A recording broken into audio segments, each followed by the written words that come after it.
Days goes by every single day. Sun rises and sunset, and we lose our life expectancy every day. So today I will be traveling. So I will miss for a couple of days, Friday and Saturday, because I'll be in the flight.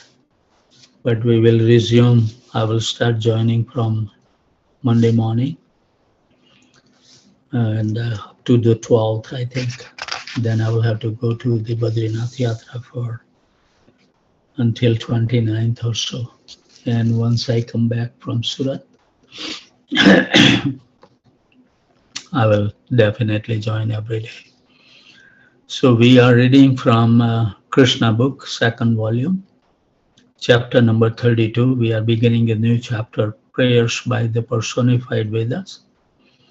We read one paragraph yesterday and we will continue. The purpose of King Parikshit inquiring was to ascertain from Sukadev Goswami whether the Vedas ultimately described the absolute truth as impersonal or as personal. Understanding of the absolute truth progresses in three futures: impersonal Brahman, Paramatma localized in everyone's heart, and at last, the Supreme Personality of Godhead, Krishna. The Vedas deal with three departments of activities. One is called Karma Kanda, or activities under Vedic injunction, which gradually purified one to understand his real position. The next is Jnana Kanda, the process of understanding the absolute truth by speculative methods. And the third is Upasana Kanda, or worship of the Supreme Personality of Godhead, and sometimes of the demigods also. The worship of the demigods recommended in the Vedas is ordered with the understanding of the demigods' relationship to the personality of Godhead. The Supreme Personality of Godhead has many parts and parcels. Some are called swamsas, or his personal expansions, and some are called vibhinamsas, or living entities. All such expansions, both swams and vibhinamsas, are emanations from the original personality of Godhead. Swamsa expansions are called Vishnu Tattva, whereas the Vibhinamsa expansions are called Jiva Tattva. The different demigods are Jiva Tattva. The conditioned souls are generally put into the activities of the material world for sense gratification. Therefore, as stated in the Bhagavad Gita, to regulate those who are very much addicted to different kinds of sense gratification, the worship of demigod is sometimes recommended. For example, for persons who are very much addicted to meat eating, the Vedic injunctions recommend that after worshipping the form of the goddess Kali and sacrificing a goat, not any other animal, under Karmakand regulation, the worshippers may be allowed to eat meat. The idea is not to encourage one to eat meat, but to allow one who is persistent to eat meat under certain restricted conditions. Therefore, worship of demigod is not worship of the absolute truth. But by worshipping the demigod, one gradually comes to accept the Supreme Personality Godhead in an indirect way. This indirect acceptance is described in the Bhagavad Gita as avidhi. Avidhi means not bona fide. Since demigod worship is not bona fide, the impersonalists stress concentrations on the impersonal future of the Absolute Truth. King Parikshit's question was, which is the ultimate target of Vedic knowledge? This concentration on the impersonal future of the Absolute Truth, or the concentration on the personal future? After all, both the impersonal and personal future of the Supreme Lord are beyond our material conception. The impersonal future of the Absolute, the Brahman effulgence, is but the rays of the personal body of Krishna. These rays of the personal body of Krishna are cast all over the creation of the Lord. And the portion of the effulgence which is covered by the material cloud is called the created cosmos of the three material qualities, Sattva, Rajas and Tamas. How can persons who are within this clouded portion called the material world conceive of the absolute truth by the speculative method?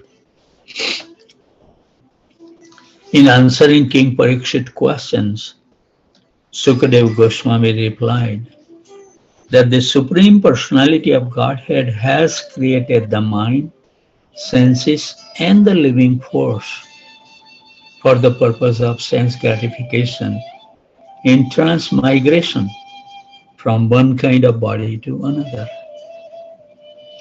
as well as for the purpose of allowing liberation from the material conditions. In other words, the sense, mind, and living force can be utilized for sense gratification and transmigration from one body to another, or for the matter of liberation. The Vedic injunctions are there just to give the conditioned soul the chance for sense gratification under regulative principles, and thereby also give them the chance for promotion to the higher conditions of life. Ultimately, if the consciousness is purified, one comes to his original position and goes back home, back to Godhead. And we can be happy only in our original position, not otherwise. Like the prominent example given, the fish. If you take it out, the fish, natural condition is to stay in water. You bring it out and feed whatever you want in a golden plate, the fish will die. But as soon as you put the fish back into the water, she will be again jubilant. So similarly, we need to realize that if we are not maintaining our original constitution position as a service of God in our life, then we will be suffering like fish out of water. But the influence of the Mayadevi is such, it doesn't allow us to understand that suffering, even though despite we are suffering every single day. I don't think there is a one day will come that there was no suffering, but still somehow or other we feel satisfied. We have accepted that position actually, you know. If we have not accepted, then we should try to get out of that situation. You know, our scripture clearly mentions that live in the natural constitution, position, then Krishna will give all kind of, you don't need anything. Like fish, as soon as you put in the water, fish will completely satisfied. But we have been brainwashed by the material energy that we cannot pursue other than the enjoying our own senses. That's the problem. The living force is intelligent. One therefore has to utilize his intelligence over the mind and the senses. We should not become a slave of our mind and senses. Rupa Goswami has nectar of instruction. Instructions start for controlling the senses, and control over the mind is recommended. And it starts with controlling eating and sleeping. That's the beginning. Reduce it. We don't need that much food, neither we need that much sleep. When we chant and associate with Krishna, that time is so wonderful that you don't want to sleep. And that's what our Acharya has exhibited in their life, that they are so attached to chant the holy name. Even Bhaktisiddhanta Saraswati, for 9 years, he also chanted 192 rounds a day. So let's continue reading. When the mind and senses are purified by the proper use of intelligence, by chanting early in the morning, Hare Krishna Mahamantra, then the conditioned soul is liberated. Otherwise, if the intelligence is not properly utilized in controlling the senses and the mind, the conditioned soul continues to transmigrate from one kind of body to the another, simply for sense gratification. Haribol. Another point clearly stated in the answer of Sukadeva Goswami, that the Lord created the mind, sense and intelligence of the individual living force. It is not stated that the living entity themselves were ever created. Just as the shining particles of the sun's rays are always existing along with the sun, the living entity exists eternally as part and parcel of the Supreme Personality of Godhead. The conditioned souls, although eternally existing as the part of the Supreme Lord, are sometimes put within the cloud of the material concepts of life, in the darkness of ignorance. The whole Vedic process is to alleviate that darkened condition. Ultimately, when the senses and mind of the conditioned being become fully purified, he then comes to the original position, constitutional position, called Krishna consciousness, and that is liberation. In the Vedanta Sutra, the first sutra or the core, question about the absolute truth, Athato Brahma Jignasa. What is the nature of the absolute truth? The next sutra answer that the nature of the absolute truth, that he is the origin of everything. Whatever we experience, even in this material condition of life, is but an emanation from Krishna. The absolute truth created the mind and senses and intelligence. This means that the absolute truth is not without mind, intelligence and senses. In other words, he is not impersonal. The very word created means that he has transcendental intelligence. For example, when the father begets a child, the child has senses because the father also has the senses. The child is born with hand and leg because the father also has the hand and legs. Sometimes it is said, therefore, that man is made after the image of God. The absolute truth is therefore the supreme personality with transcendental mind, senses, and intelligence. When one's mind, intelligence, and senses are purified of material contamination, then one can understand the original feature of the absolute truth as a person. The Vedic process is to gradually promote the conditioned soul from the mode of ignorance to the mode of passion, and from the mode of passion to the mode of goodness.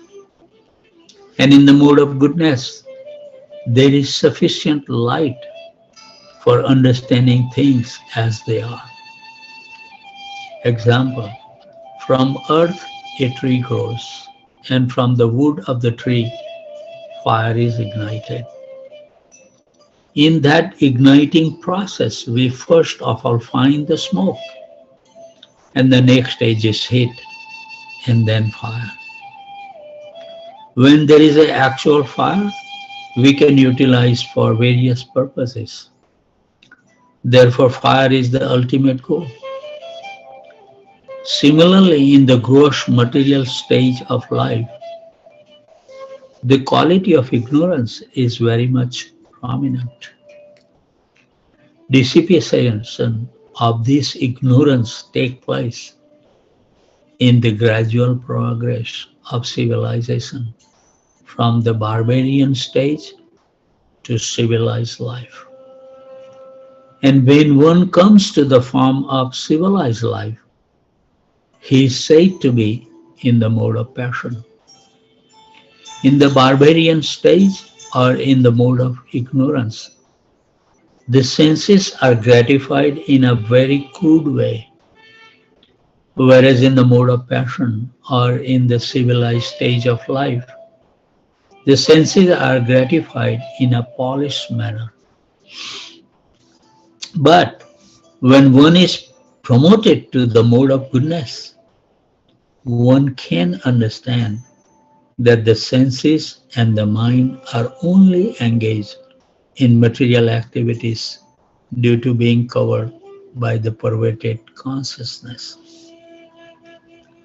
When this perverted consciousness is gradually transformed into Krishna consciousness, then the path of liberation is open.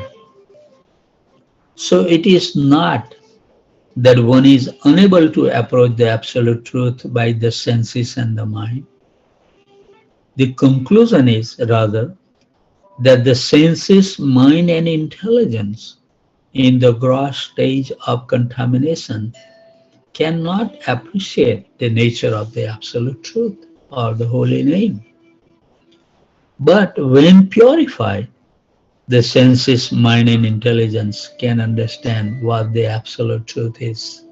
Or we can say, we will actually realize that the holy name in Krishna is totally non-different, same. This purifying process is called the devotional service or Krishna consciousness. In the Bhagavad Gita, it is clearly stated that the purpose of the Vedic knowledge is to understand Krishna. And Krishna is understood by devotional service. Bhakta Mam Abhijanati. That verse from Bhagavad Gita stated, without the devotion, nobody can approach Lord Sri Krishna. Beginning with the process of surrendering.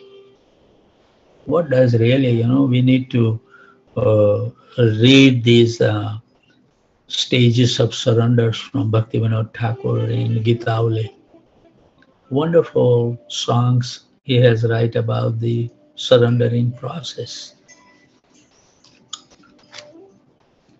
As stated in the Bhagavad Gita, one has to think of Krishna always. One has to render loving service to Krishna always. And one has to always worship and always bow down before Krishna. And by this process only, one can enter into the kingdom of God without any doubt whatsoever. How wonderful instruction is there if you want to become free. And when one is enlightened in the mode of goodness by the process of devotional service, he is freed from the mode of ignorance and passion. The word Atmane indicates the stage of Brahminical qualification in which one is allowed to study the Vedic literature known as the Upanishads. The Upanishad describe the different ways, the transcendental qualities of the Supreme Lord. The Absolute Truth, the Supreme Lord, is called Nirguna. That does not mean that he has no qualities. It is only because he has qualities that the conditioned living entity can have qualities. The purpose of studying the Upanishad is to understand the transcendental quality of the Absolute Truth. So, he is nirguna in the sense that he has no connection with the three gunas that we are entrapped by. As opposed to the material qualities of ignorance, passion, and ignorance. Goodness. That is the way of Vedic understanding. Great sages like the four Kumaras, headed by Sanaka, followed this principle of Vedic knowledge and came gradually from impersonal understanding to the platform of personal worship of the Supreme Lord. These four Kumaras was impersonalist. But when they smell the tulsi leaves attached to the lotus feet of Krishna, they just smell one time, they become personalist. It is therefore recommended that we must follow the great personalities. Sukdev Goswami is also one of the great personalities, and his answer to the inquiry of Maharaj Pariksit is authorized. One who follows in the footsteps of such great personalities surely walks very easily on the path of liberation and ultimately goes back home, back to Godhead. That is the way of perfecting this human form of life. What a very nice instruction. Sukdev Goswami didn't stop. He continued to speak to Parikshit Maharaj. My dear king, he said, I will narrate in this regard a nice story. This story is important because it is in connection with Narayan, the Supreme Personality of Godhead. This narration is a conversation between Narayana Rishi and the great sage Narad Muni. Narayana Rishi still resides in Badrikashram in the Himalayan hills and is accepted as an incarnation of Narayan. Once, when Narad Muni, the great devotee and ascetic amongst the demigods, was traveling in different planets, he desired to personally meet the ascetic Narayan in Badrikashram and offer him his respect. This great sage, incarnation of Godhead, Narayan Rishi, has been undergoing great penances and austerities from the very beginning of the creation in order to teach the inhabitants of Bharatvarsh how to attain the highest perfectional stage of going back home, back to Godhead. His austerities and penances are exemplary practices for the human being. Penance and austerity must be performed. Badrikashram is situated in the northernmost part of the Himalayan mountain, and we will be visiting that shortly, and is always covered with snow.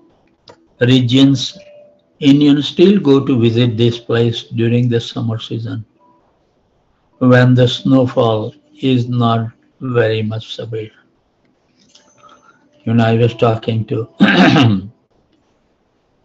Kalpataru Mataji that the last time I visited, and we know that during the winter time, all these human beings they come down to Jyotipur,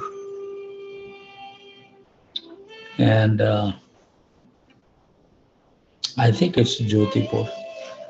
Uh, and Kalpataru Mataji was saying there is a town very close to Jyotipur or maybe Jayapur something. I'm not 100% sure, but it starts with J for short. I think it's Jyotipur. Her town is there, very close to. She is from Himalayan. Our Kalpataru Mataji. The story goes that the incarnation of God Narayan Rishi was sitting amongst many devotees in the village known as Kala Pangrama. Of course, there were not ordinary sages who were sitting with him, and the great sage Narada Muni also appeared there. After offering his respect to Narayan Rishi, Narad Muni asked him exactly the same question asked by King Parikshit of Sukdev Goswami. When Narad Muni asked his question of Narayan Rishi, the Rishi also answered by following in the footsteps of his predecessors. He narrated a story of how the same question had been discussed on the planet known as Janaloka.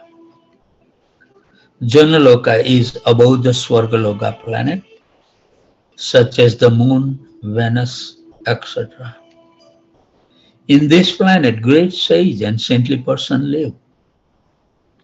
And they were also discussing the same point regarding the understanding of Brahman and his real identity.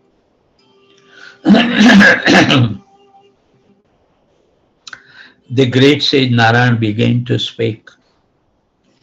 My dear Narayan Muni, he said, I will tell you a story which took place long time ago.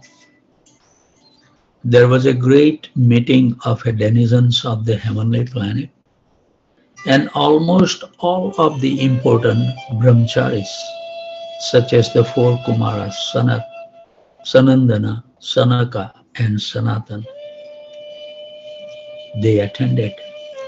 Their discussion was on the same subject matter of understanding the absolute truth, Brahman.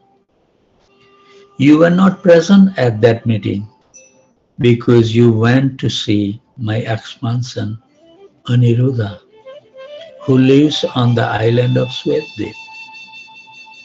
In this meeting, all the great sages and brahmacharis very elaborately discussed the point about which you have asked me. And it was very interesting. The discussion was so delicate that even the Vedas were unable to answer the intricate question raised. So Narayan Rishi told Naradji that the same question which Naradji had raised had been discussed in that meeting in Janaloka. This is the way of understanding through the parampara or disciplic succession. Maharaj Parikshit was sent to Sukadeva Goswami, and Sukadeva Goswami referred the matter to Narad Muni, who had in the same way questioned Narayan Rishi, who had put the matter to still higher authorities in the planet of Janaloka. where it was discussed among the great Kumaras, Sanatana, Sanat Kumar, and Sanandana. These four brahmacharis are recognized scholars in the Vedas and Shastras. Their unlimited volumes of knowledge, backed by austerity and penances, are exhibited by their sublime ideal character.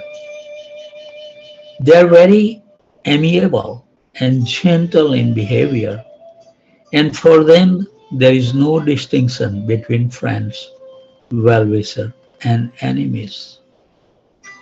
Being transcendental situated, such personalities as the Kumaras are above all material considerations and are always neutral in respect to material dualities. In the discussions held among the four brothers, one of them, namely Sanandana, was selected to speak, and the other brothers became the audience to hear him. So I think the time has reached. We have 2 more minutes. I think we can read small one paragraph. Sanandana said, after the dissolutions of the whole cosmic manifestation, the entire energy and the whole creation in its nucleus form enter into the body of Garbhodakshai Vishnu. The Lord at that time remains asleep for a long, long time. And where there is again necessity of creation, the Vedas personified assemble around the Lord and begin to glorify Him, describing His wonderful transcendental pastimes. It is exactly like a king when he is asleep in the morning. The appointed reciters come around his bedroom and begin to sing of his wonderful activities. And while hearing of the glorious activities, the king gradually awakens. So I think we will stop here. And because I'm gonna miss your association for the next 2 days, I would like to chant with you for 1 more hour until 8 o'clock.